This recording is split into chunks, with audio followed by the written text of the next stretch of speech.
Olá, pessoal!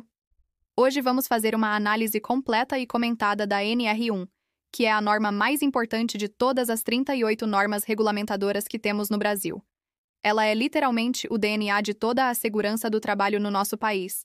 Então prestem muita atenção, porque tudo que vou explicar aqui se aplica a todas as outras normas.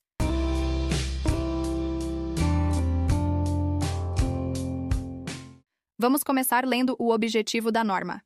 O texto diz: o objetivo desta norma é estabelecer as disposições gerais, o campo de aplicação, os termos e as definições comuns às normas regulamentadoras, NR, relativas à segurança e saúde no trabalho, e as diretrizes e os requisitos para o gerenciamento de riscos ocupacionais e as medidas de prevenção em segurança e saúde no trabalho. Pessoal, aqui a norma já deixa claro que ela tem 3 funções fundamentais. Primeira, definir as regras gerais que valem para todas as NRs. Segunda, padronizar todos os conceitos e termos técnicos que usamos em segurança do trabalho. E terceira, estabelecer o sistema de gerenciamento de riscos ocupacionais, que é o famoso GRU, que substituiu vários programas antigos. Uma dica importante: sempre que vocês tiverem dúvidas sobre qualquer termo técnico em qualquer NR, consultem o anexo IMER da NR1, porque lá estão todas as definições oficiais. Agora vamos para o campo de aplicação. A norma diz: as NR obrigam, nos termos da lei, empregadores e empregados, urbanos e rurais. Gente, muita gente comete um erro aqui. Acham que as NR só se aplicam a empresas privadas. Isso está completamente errado. As normas se aplicam a empresas privadas, sim, mas também a todos os órgãos públicos da administração direta e indireta, aos órgãos dos poderes legislativo, judiciário e ao Ministério Público, desde que tenham empregados regidos pela CLT. E atenção! Vale para trabalhadores urbanos e rurais. Tem um ponto muito importante no subtem 1.2. 2 que muita gente esquece. A norma diz que observar as NRs não desobriga as organizações de cumprirem outras disposições, como códigos de obras municipais ou regulamentos sanitários estaduais, além de convenções e acordos coletivos. Ou seja, as NRs são o mínimo obrigatório, mas você pode ter que cumprir regras ainda mais rigorosas dependendo do seu município, estado ou categoria profissional.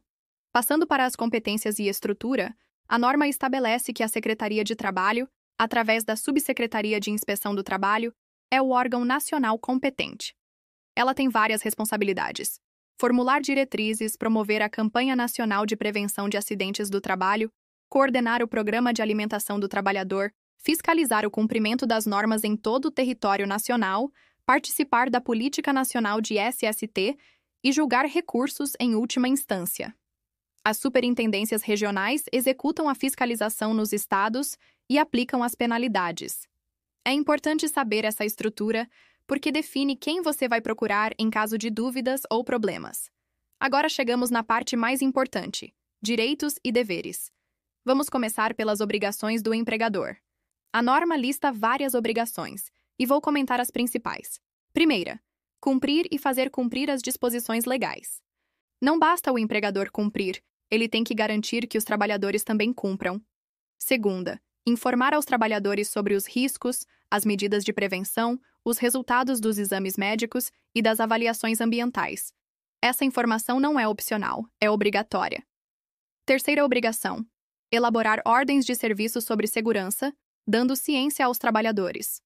Quarta, permitir que representantes dos trabalhadores acompanhem as fiscalizações.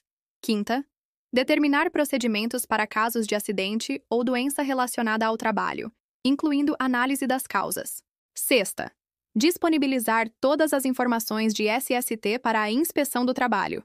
E aqui vem uma das partes mais importantes: a hierarquia de medidas de prevenção. O empregador deve implementar medidas seguindo esta ordem obrigatória. Primeiro, eliminação dos fatores de risco. Segundo, minimização com medidas de proteção coletiva. Terceiro, medidas administrativas, ou de organização do trabalho. E por último, somente por último, medidas de proteção individual. Essa hierarquia é sagrada na segurança do trabalho. Tem uma novidade importante que foi incluída em 2022. Organizações que têm CIPA devem adotar medidas específicas contra assédio sexual e violência no trabalho. Isso inclui criar regras de conduta internas, estabelecer procedimentos para denúncias e realizar capacitações anuais sobre esses temas.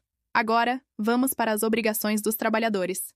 Eles devem cumprir as disposições legais e as ordens de serviço, submeter-se aos exames médicos, colaborar com a aplicação das NRs e usar os EPIs fornecidos. A recusa injustificada a qualquer uma dessas obrigações constitui ato faltoso, ou seja, pode dar justa causa. Um ponto muito importante que foi atualizado em 2024. O trabalhador pode interromper suas atividades quando constatar uma situação de trabalho que, por motivos razoáveis, envolva risco grave e iminente para sua vida ou saúde. Ele deve informar imediatamente ao superior hierárquico. O empregador não pode exigir o retorno enquanto não adotar medidas corretivas, e o trabalhador deve ser protegido de consequências injustificadas por essa interrupção. Todo trabalhador, ao ser admitido ou mudar de função, deve receber informações sobre os riscos, meios de prevenção, medidas adotadas pela empresa e procedimentos de emergência. Essas informações podem ser passadas durante treinamentos ou através de diálogos de segurança. Agora vamos para a parte técnica mais complexa: o gerenciamento de riscos ocupacionais. Esta seção introduziu o GRO, que é uma revolução na segurança do trabalho brasileira. O GRO deve ser implementado por estabelecimento e constitui um programa de gerenciamento de riscos, o famoso PGR. O PGR pode ser implementado por unidade operacional, setor ou atividade, e pode ser atendido por sistemas de gestão existentes, desde que cumpram as exigências da norma. Ele deve contemplar ou estar integrado com outros programas já previstos na legislação. As organizações têm várias responsabilidades no GRO: evitar os riscos que possam ser originados no trabalho, identificar perigos e possíveis lesões, avaliar os riscos indicando o nível, classificar os riscos para determinar medidas de prevenção, implementar essas medidas seguindo a hierarquia que mencionei antes e acompanhar o controle dos riscos. O processo de identificação de perigos tem várias etapas.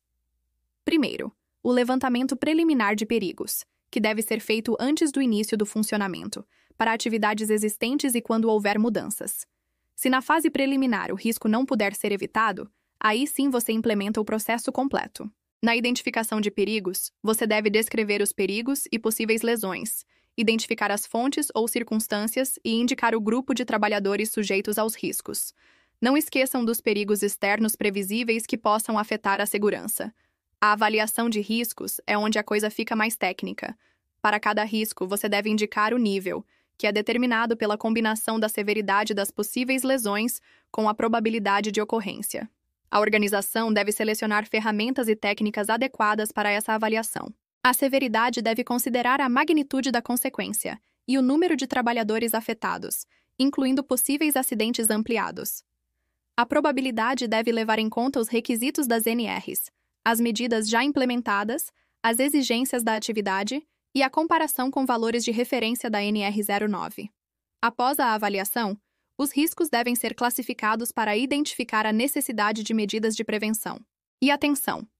A avaliação deve ser revista a cada 2 anos, ou quando houver implementação de medidas, inovações tecnológicas, inadequações identificadas, acidentes ou mudanças nos requisitos legais. Para organizações certificadas em sistemas de gestão de SST, o prazo pode ser de até 3 anos. As medidas de prevenção devem ser adotadas sempre que as NRs exigirem, a classificação de riscos determinar, ou houver evidências de associação entre lesões e os riscos identificados. Quando a proteção coletiva for inviável tecnicamente, você segue a hierarquia. Primeiro, medidas administrativas, depois, EPIs. O plano de ação deve indicar as medidas a serem introduzidas, aprimoradas ou mantidas, com cronograma e formas de acompanhamento. A implementação deve ser registrada e o desempenho acompanhado através de verificação das ações, inspeções dos locais e monitoramento ambiental. O acompanhamento da saúde ocupacional deve ser integrado às demais medidas de prevenção, seguindo um processo preventivo planejado e sistemático de acordo com a classificação de riscos e a NR07.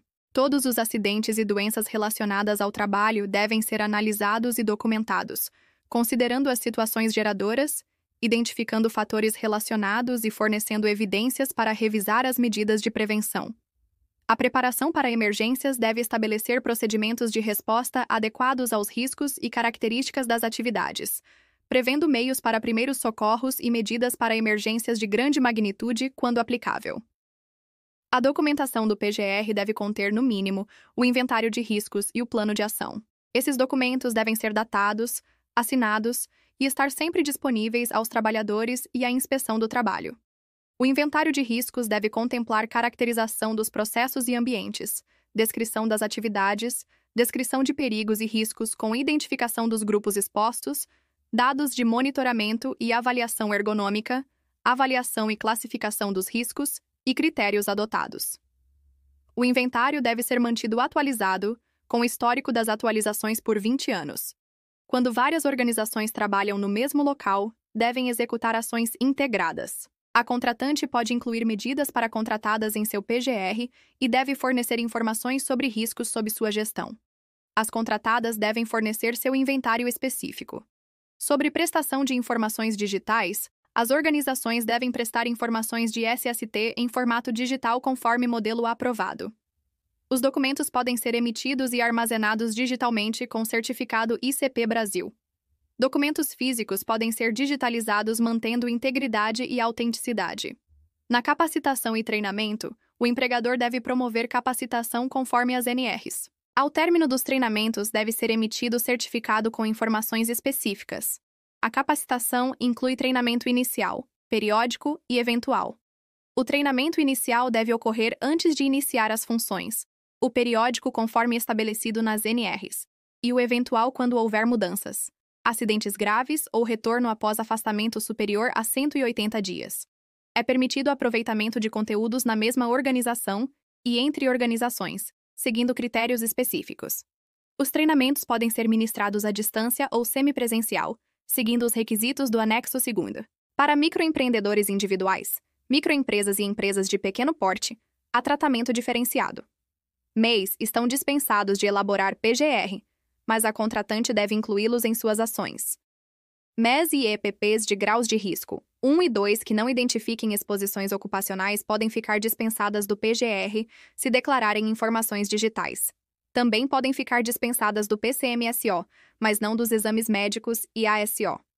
As disposições finais estabelecem que o não cumprimento acarreta penalidades previstas na legislação, e casos omissos são decididos pela Secretaria de Trabalho.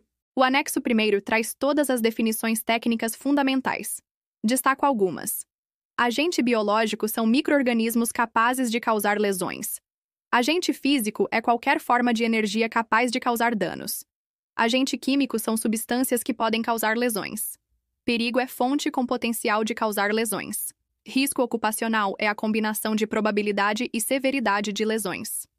O anexo 2º estabelece diretrizes para ensino à distância e semipresencial, exigindo projeto pedagógico, estrutura adequada, avaliação de aprendizagem e ambiente virtual apropriado. Pessoal, essa é a NR1 completa. É uma norma extensa e complexa, mas fundamental para entender todo o sistema de segurança do trabalho no Brasil. O mais importante é entender que ela estabelece as bases para todas as outras normas, define responsabilidades claras para empregadores e trabalhadores, e introduz o moderno sistema de gerenciamento de riscos ocupacionais que veio para modernizar e simplificar a segurança do trabalho no país.